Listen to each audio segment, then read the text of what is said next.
and solve conflicts which affect both genders, we also have to have both men and women preventing and working on conflict resolution.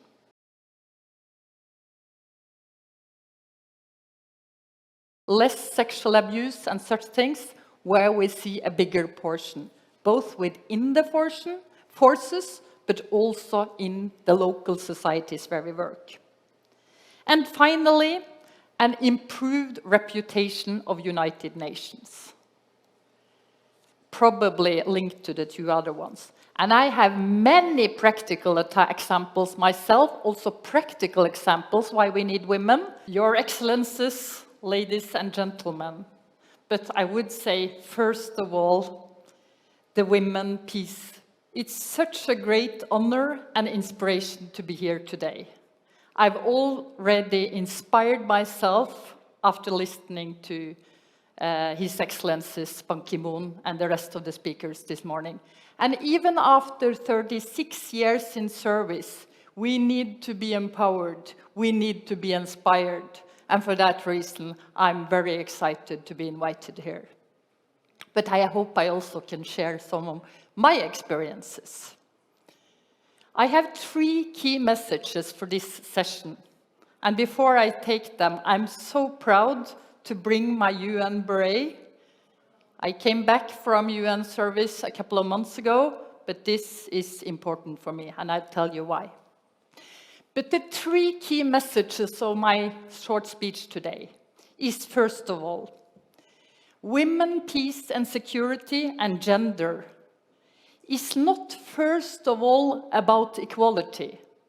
It's first of all about operational effectiveness, how to succeed. Secondly, gender and women's peace and security is not a particular topic for women.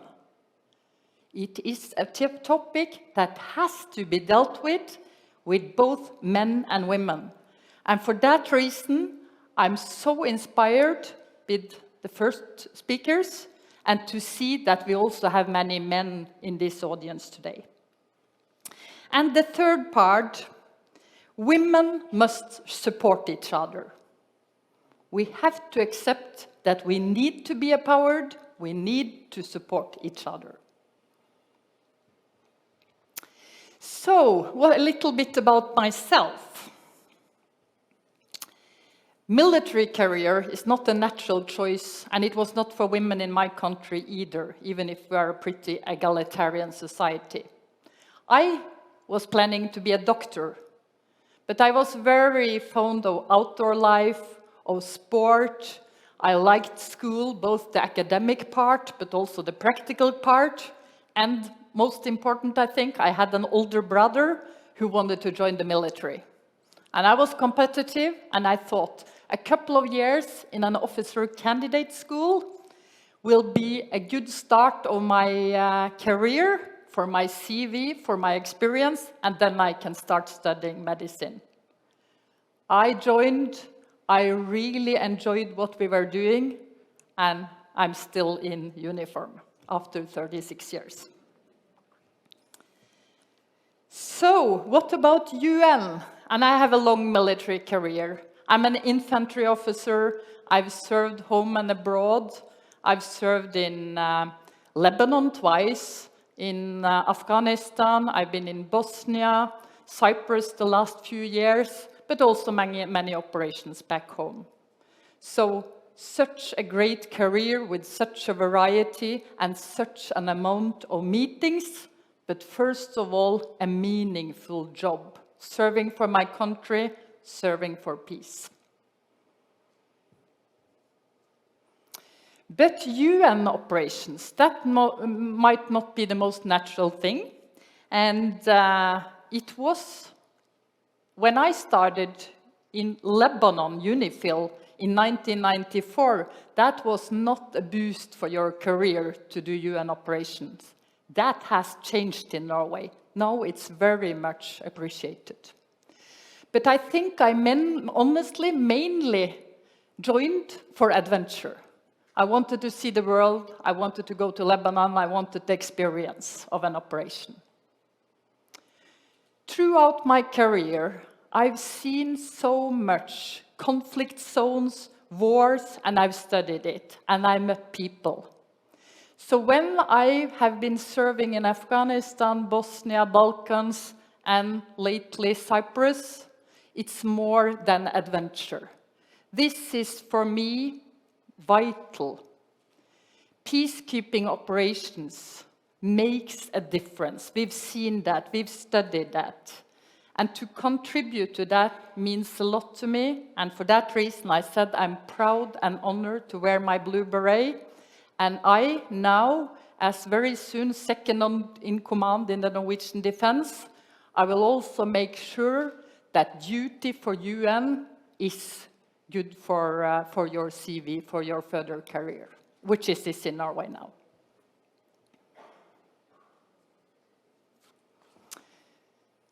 The only one. I know many of you represent a minority in your force. For many years, I was the only one as an infantry woman in the units I worked in. And I have to admit, even if I've never been harassed, I have felt respected, I felt I have succeeded and been thanked for that. But it's lonely. It is sometimes lonely, as it is to be a leader. Also male leaders, I think, see the same. So that's something that it's vital to remember, that for that reason, it's such a good thing to have programs like you have here, to meet, to network, to make sure we support each other and feel that we are part of something. And shouldn't stop us.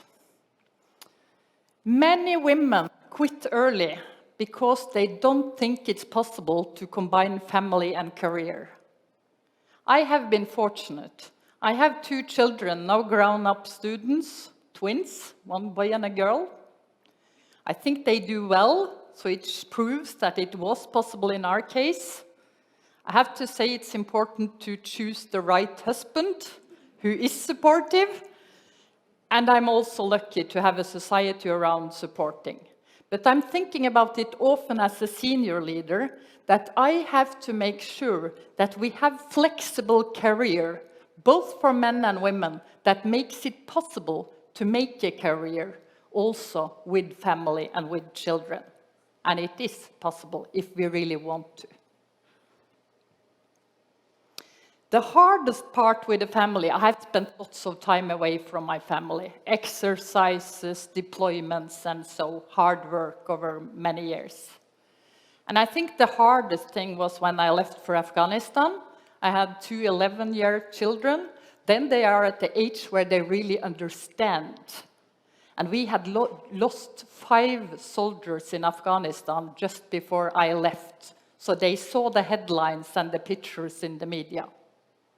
That's part of the sacrifice that we are aware of, the risk we take choosing this profession, and a natural part of our career.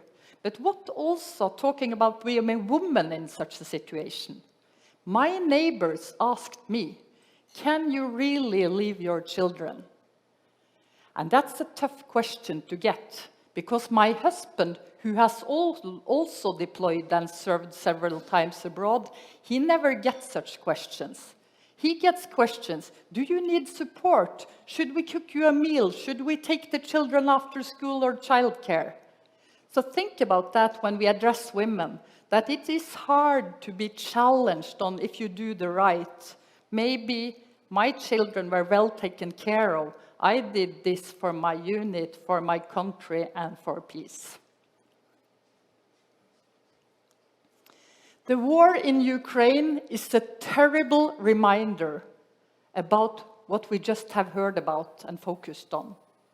That war and conflict affects not only men, but very much women and children. And we have so many examples in the media from this war very close to my country, where we see that women are raped as part of the fighting.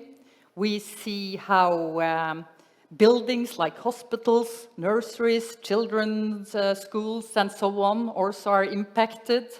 We also see how women and children are left with the societies as home, or refugees or displaced persons. So there is disproportionality between men and women, the way they are affected. And for that reason, UN Resolution 3025 is so important. We have to understand that to prevent and solve conflicts which affect both genders, we also have to have both men and women preventing and working on conflict resolution. So 1325, I'm pretty sure most of you are very familiar with it, but this is what it's all about. We need women to work on it. We need laws to protect the rights of women, and we need female leaders, and we need training for men and women to understand this.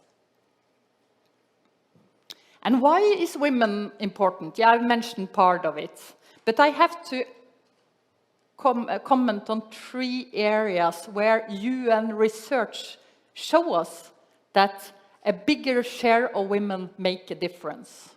First, it's about enhanced intelligence and situation awareness. Where we have more women in the forces, we get better information about the causes and the conflict, and for that reason also, better foundation for handling it. Not only women who talk to women, but also other perceptions of the information we receive. Secondly, better protection of force and population. We see less harassment, less sexual abuse and such things, where we see a bigger portion, both within the forces, but also in the local societies where we work. And finally, an improved reputation of United Nations, probably linked to the 2 other ones. And I have many practical examples myself, also practical examples why we need women. Remember in Lebanon, we knew women were smuggling ammunition and weapons, but we couldn't search them because we didn't have women to do it. In Cyprus, we had lots of migrants, refugees, also women and children. And Afghanistan, searching houses, going into compounds. I think we calm down when you have both men and women present, where families are gathered. So just a few practical examples. And then there are lots of myths and stereotypes when it comes to women. I think many have their ideas about a soldier or an officer from Hollywood movies. And that's very much often not the case. So think about that women fits into much more than support roles. They do vital jobs in support roles, but in all kinds of roles, forget about the Hollywood images and think about what competences you need and get them. Another typical myth is that, and I've heard it several times since I've been negotiating with its sides, it was said that women couldn't negotiate, we wouldn't be respected in patriarchal societies. My experience from Cyprus, from Afghanistan, from Balkans, is that I felt I was respected by the local governors or leadership, even if their societies were different. Because I think they saw that I represented an organization, some kind of power, some kind of will, with UN or NATO or other I've served for. So that this is not always the case, that we are not respected. Can work very well. I will sum up very soon. So we have to attract women. I think we have to educate our personnel on the reason why we need women. We have to have facilities that fit women's accommodation, abolition. The UN does a lot now to improve that. Equipment for women, right sides of backpacks, right sides of rifles or whatever you bring. And but most important of all is the way we build the culture. A healthy culture where everybody feels they are part of a team and they are included. And this is as important for a man as a woman, a Norwegian, or from Pakistan or Korea or wherever. So build healthy cultures, make sure that everybody you have in your uni feel respected, and look for the gold in every single one. What can they contribute with? And finally, I know my time is probably due now, so I have also one of my important things to address is we talk a lot about shares of women. But when I met the troop contributing countries, 15 of them in UNFICYP, I always reminded them that functions also mean something. We need women in every level. We need women in different roles, like the operational planners. They have a huge impact. The one engaging with the sites have huge impact, and so on. So challenge hard on that. And it works. We had in many roles in UN. I'm so proud of the ones I've seen from many nations. So all my experience tells women can do, and we can do in a big variety. But we have to continue educating ourselves, men and women, to understand why this is so important. So that concludes my brief. Remember the 3 key messages. Women, peace and security and gender is about operational effectiveness. This means something not only for women, but also for men. And make sure we support each other. Gatherings like this is networking from Cyprus. We can empower each other, and we deserve it. Thank you.